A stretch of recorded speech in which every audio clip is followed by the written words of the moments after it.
یا خواتین پر تراویح پڑھنا لازم ہے؟ تراویح سنت مؤکدہ ہے۔ سنت مؤکدہ کہتے ہیں جو فرض کی طرح اور واجب کی طرح تو نہیں ہوتی، لیکن وہ عام سنتوں کی طرح بھی نہیں ہوتی کہ اس کو چھوڑنے والے کو ملامت ہی نہ کی جائے، تو اس کو سنت مؤکدہ کہتے ہیں۔ عام سنتوں سے زیادہ تاکید ہے اس کی، کیونکہ نبی صلی اللہ علیہ وسلم نے جہاں بھی صیام رمضان کا ذکر کیا، قیام رمضان کا بھی ساتھ میں ذکر کیا، دن کا روزہ رات کا قیام، دن کا روزہ رات کا قیام۔ تو یہ قیام کیسے ہوگا؟ نبی صلی اللہ علیہ وسلم نے 3 دن یہ قیام کر کے بتایا کہ ایسے ہوگا۔ اس میں کتنی رکعتیں پڑھی یہ معلوم نہیں۔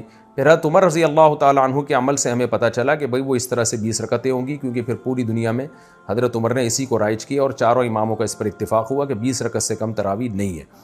تو اس سے پتہ چلا کہ یہ جو قیام رمضان ہے نا، یہی تراویح ہے، اور کم سے کم یہ 20 رکعتیں، تو اس لیے، اور یہ سنت مؤکدہ ہیں کیونکہ ان کی بہت زیادہ تاکید ہے۔ تو سنت مؤکدہ کا حکم یہ ہے کہ مرد ہو یا عورت دونوں کے لیے ایک ہی حکم ہے، الگ الگ نہیں ہے۔ ہاں، مرد بہتر ہے کہ جماعت سے پڑھیں، جماعت سے سنت مؤکدہ نہیں ہے، خوب سمجھ لیں، انفرادی طور پر بھی پڑھ سکتے ہیں مرد ہو یا عورت، لیکن جماعت سے پڑھنا افضل ہے، کیونکہ حضرت عمر نے جماعت قائم کی تھی، اور اس لیے تاکہ قرآن ختم ہو لوگوں کا، جن کو قرآن پڑھنا آتا ہے وہ جماعت کرائیں، جن کو نہیں آتا وہ قاری کے پیچھے سنیں۔ تو اب خواتین پہ تو مسجد کی جماعت فرض نماز بھی لازم نہیں ہے، تو تراویح کہاں سے لازم ہوگی؟ تو اس لیے خواتین بہتر ہے گھر میں تراویح پڑھیں۔ مسجد جانا چاہیں تو ہماری رائے تو یہی ہے کہ اس زمانے میں ان کو مسجد جانے کی بھی اجازت ہے، حدیث میں اس کی ثبوت ملتا ہے، اور تراویح میں تو ہمیں ملتا ہے کہ اسلاف اپنے عورتوں کو بھی تراویح کی نماز میں لایا کرتے تھے۔ تو لیکن بہرحال سنت مؤکدہ یہ ہے کہ پڑھ لیں آپ، جماعت سے پڑھنا سنت مؤکدہ نہیں ہے، گھر میں پڑھنا زیادہ افضل ہے۔ تو آپ گھر میں تراویح پڑھیں، 20 رکعت پڑھیں، اور سنت مؤکدہ کا حکم یہ ہے کہ کبھی کبھار چھوٹ جائے تو انشاءاللہ گناہ نہیں، کوئی حرج نہیں ہو، اس میں کوئی گناہ نہیں ملے گا، اور اگر کسی عذر سے چھوڑ دیں تو ویسے ہی کوئی حرج نہیں ہے، کیونکہ فرض واجب بہرحال نہیں ہے۔ بہت زیادہ تھکاوٹ ہو تو چھوڑی جا سکتی ہے، اور کبھی تھکاوٹ نہ بھی ہو تو کبھی ویسے ہی بھی چھوڑی جا سکتی ہے، لیکن کنٹینیو چھوڑنے کی عادت نہ بنائیں۔ لیکن ویسے ایک جنرل نالج کے لیے بتا دوں، جو پڑھتے ہیں پراپر پڑھتے ہیں، جو نہیں پڑھتے پھر وہ چھوڑتے ہی ہیں۔ یہ تراویح ایسی چیز نہیں ہے 2 دن پڑھ لی 1 دن چھوڑ دی، تو جو ایسے کرتا ہے وہ پھر چھوڑا ہی رکھتا ہے۔ تو جو پڑھتے ہیں وہ کنٹینیو پڑھتے ہیں۔ تو نبی صلی اللہ علیہ وسلم نے جب بہت زیادہ تراویح کی فضیلت بیان کی ہے، قیام رمضان کی فضیلت بیان کی ہے، جس کو بعد میں اسلاف نے نام تراویح کا دیا، تو آپ کو چاہیے کہ اس سے قطر ادر کہ یہ سنت مؤکدہ ہے یا غیر مؤکدہ، آپ یہ فضیلت حاصل کریں، کیونکہ شاعر نے کہا ہے تمتع من شمیم عرار نجد فما بعد العشیۃ من عراری، کہ ایک خوشبو ہوتی ہے جیسے رات کی رانی کی خوشبو، یہ رات کے بعد ختم ہو جائے گی۔ تو تراویح کی فضیلت بھی رمضان کے بعد ختم۔ تو اس بحث میں پڑھے بغیر کہ سنت مؤکدہ ہے یا غیر مؤکدہ ہے، واجب ہے یا نہیں، اس بحث میں پڑھے بغیر آپ کنٹینیو پڑھ لیں، کیونکہ ثواب بہت ہے اس کا، اور یہ عید کا چاند نظر آتے ہی آپ کے پاس یہ آپشن ختم ہو جائے گا۔ لیکن حکم یہی ہے کہ سنت مؤکدہ ہے۔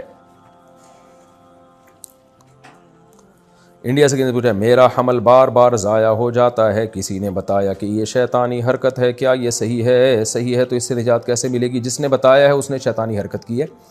باقی حمل کا بار بار ضائع ہونا یہ تو خواتین میں نارمل ہے، کوئی بیماری ہو سکتی ہے، کوئی مسئلہ ہو سکتا ہے، تو اس کے لیے گائنی کی ڈاکٹرز ہیں، بڑی ایکسپرٹ ڈاکٹرز بھی ہیں، آپ ان سے رابطہ کریں۔ تو یا کوئی ماہر حکیم ہو، طبیبہ ہو، ماہر ہو، حکیموں میں 2 نمبر بہت ہوتے ہیں، تو اس لیے 1 نمبر حکیم کو تلاش کریں، کوئی ماہر ہو تو اس سے بھی علاج کیا جا سکتا ہے، کیونکہ پرانا مرض ہے یہ، تو انشاءاللہ آپ ٹھیک ہو جائیں گی۔ میں بھی دعا کرتا ہوں اللہ آپ کو اس بیماری سے نجات عطا فرمائے۔ نو شہر و فیروز پاکستان سے، اگر قرآن پاک یاد ہو اور ایام حیض میں زبانی پڑھا جائے تو کیا یہ صحیح ہے یا نہیں؟ نہیں، حیض میں قرآن نہیں پڑھ سکتے، اس پہ میں مدلل کلپ ریکارڈ کروا چکا ہوں۔ سیف الدین ضیاء دہلی سے، میرے امتحان شروع ہونے والے ہیں جس کا ٹائم 12:30 ہے، تو میں ظہر کی نماز کس وقت ادا کروں گا؟ بھائی مجھے نہیں پتا آپ کے یہاں ظہر کے ٹائم شروع کب ہوتا ہے ختم کب ہوتا ہے، تو امتحان اگر 12:30 پہ شروع ہو رہا ہے اور ظہر کا وقت پہلے شروع ہو جاتا ہے تو پہلے پڑھ لیں ظہر کی نماز، اور اگر ظہر کا وقت 12:30 تک شروع نہیں ہوتا تو پھر امتحان ختم ہونے کے بعد اگر ظہر کا وقت قائم رہتا ہے تو پڑھ لیں، امتحان ختم ہونے کے بعد پڑھ لیں۔ اور اگر آپ سمجھتے ہیں ایگزامینیشن ہال میں جتنی دیر بیٹھوں گا ظہر کا پورا وقت ختم ہو چکا ہوگا، نقشے میں دیکھ لیں، میپ میں، یعنی جو جدول ہوتا ہے نا جس میں نمازوں کے ٹائم ہوتے ہیں، تو پھر آپ کو امتحان کے دوران نماز پڑھنی پڑے گی۔ اس کا طریقہ یہ ہے کہ آپ کسی بہانے سے چلے جائیں، واش روم چلے جائیں یا کہیں بھی وضو کر لیں، اور پھر جا کے جلدی سے 4 فرض پڑھ لیں، آپ سنتیں ایسے مجبوری میں چھوڑ دیں آپ۔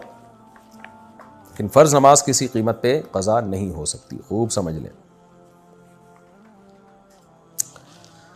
عائشہ اختر راجستھان انڈیا سے، ہمارے ہاں دو باتیں بڑی عام ہیں، ایک یہ کہ حشر میں ایک سوال ہوگا جس میں آپ سے پوچھا جائے گا کہ آپ کا پیر کون ہے، اگر اس کا جواب نہیں دے پائے تو جہنم میں جائیں گے۔ دوسرے یہ کہ جس کا کوئی پیر نہیں ہوتا اس کا پیر شیطان ہوتا ہے، اس لیے پیر بنانا بہت ضروری ہے، تو مہربانی کر کے بتائیں کیا یہ باتیں درست ہیں؟ دیکھیں پہلی بات تو بالکل ہی کالعدم ہے کہ حشر میں سوال ہوگا آپ کا پیر کون ہے، نہ پیر کا سوال ہوگا نہ منگل کا سوال ہوگا، ذہن میں رکھیں۔ باقی یہ کہ جس کا پیر کوئی نہیں ہوتا اس کا پیر شیطان ہوتا ہے، یہ کسی حد تک درست بھی ہے کسی حد تک غلط بھی ہے۔ درست اس سینس میں ہے کہ عام طور پر جب آپ کے پاس علم نہیں ہوتا اور آپ صاحب علم کو اپنا رہبر بھی نہیں بناتے تو آپ گمراہ ہو جاتے ہیں، پھر گمراہ لوگ آپ کو گمراہ کر دیتے ہیں، غلط قسم کے اسکالرز کے ہتھے چڑھ جاتے ہیں آپ۔ تو صحیح علماء جو صحیح علم رکھتے ہیں ان کو پیر و مرشد بنائیں آپ، کیونکہ نبی صلی اللہ علیہ وسلم نے فرمایا، بلکہ قرآن میں فَاسْأَلُوا أَهْلَ الذِّكْرِ إِن كُنتُمْ لَا تَعْلَمُونَ، تمہیں علم نہیں ہے تو اہل علم سے پوچھو، ان سے رابطہ کرو۔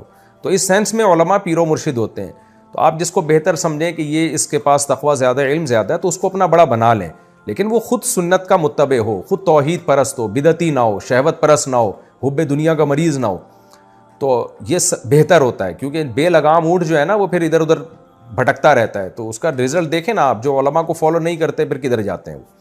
اور غلط مطلب اس کا یہی ہے کہ وہ پیر بنانا گویا فرض ہے، تو بھائی فرض نہیں ہے، اصل ہے قرآن و سنت پہ چلنا، تو علماء کی رہنمائی میں قرآن و سنت پہ آپ چل لیں، بے شک کسی کو پیر و مرشد نہ بھی بنائیں، تو جو اصل ہے شریعت کو فوکس کرنا ہے۔ تو اگر کوئی پیر بنائے بغیر بھی شریعت پہ چل جاتا ہے تو پھر اس کو یہ نہیں کہا جائے گا کہ اس کے پیر شیطان ہے۔